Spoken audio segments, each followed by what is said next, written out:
Should Christmas in Connecticut from 1945 be added on as a Christmas classic with It's a Wonderful Life, or should it be a frozen relic of the past?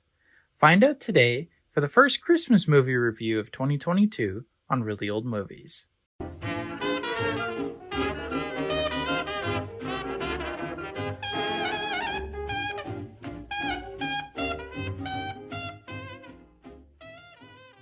Welcome to Really Old Movies. I'm your host, Harrison Scullen, and today I'll be discussing Christmas in Connecticut from 1945, starring Barbara Stanwyck. Some essential movie details. The house that they used for John Sloane's house in Connecticut is the same house that we used in Bringing Up Baby in 1938. Another essential movie detail, this is the first of 3 movies that Barbara Stanwyck would do with the director Peter Godfrey. The other films included The Two Mrs. Carols and Cry Wolf, and the two developed a very strong and lasting friendship while making these films. Alright, so now we'll get into my thoughts on the plot. I give it a 5 out of 5. I thought it was great. I thought it was amazing. I loved how Barbara Stanwyck ends up with the soldier guy. I thought they had a great chemistry together. But you could tell how movies like While You Were Sleeping kind of took notes from this movie, because the lead, she starts out loving someone and then ends up falling in love with someone else unintentionally. And that was the case in this movie. It did seem a little odd how they fell in love really quick, but honestly, it's not really meant to be taken super seriously because it is a comedic film, a more romantic comedy, I would say. And so it kind of gets a pass. But overall, I love the plot. I thought it was really charming and really funny. Just the whole time I'm like, oh man, when is she going to reveal to the soldier guy that she's not who she says she is? She's not married, doesn't really love the guy she's pretending to be married to and will secretly be married to. Like, it's a crazy plot and you're just on the edge of your seat. When are we going to figure it out? And when it does, it's a great payoff, and I love that. So it's a great plot. All right, in regards to the acting, I also gave that a 5 out of 5. I love Barbara Stanwyck and Sidney Greenstreet.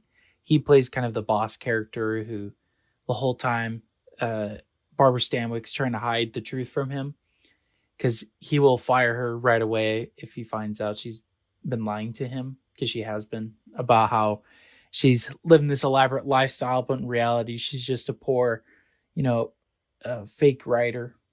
The actor for the veteran, played by Dennis Morgan, he's just okay. Not super great.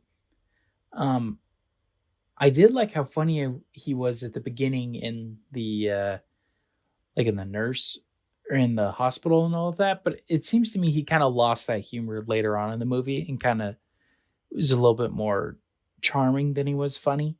So I kind of miss that. I kind of wish they kept his humor the whole time. But other than that, I love the acting. I thought it was great. Even the minor characters like the Budapest guy, he was hilarious. So yeah, great cast overall. All right, in regards to the directing, I thought it was great. I gave it a 5 out of 5. I love Peter Godfrey's style and his direction for this movie. And I love the use of the set from Bringing Up Baby. I believe it was a real house, so it makes sense how they're able to keep using it. And I love the scenes that he set up for this movie. Although, when I get into cinematography and special effects, it wasn't anything really special. I just loved, though, the pacing of the movie, the character interactions. I like that. That, to me, is the highlight of the movie. So getting into cinematography and special effects, I just gave it a 3 out of 5. I thought it was okay. Could have been better. Could have been a little bit more interesting. Sometimes the snow looked kind of like sawdust. It wasn't super convincing when it was snowing outside. And honestly, I was kind of tired of seeing the same rooms over and over again. There weren't too many scenery changes, which is a little disappointing, but nothing too detrimental to the film. So yeah, those are my thoughts on that. In regards to the music, I gave it a 4 out of 5. I thought it was good. It's mainly kind of background music.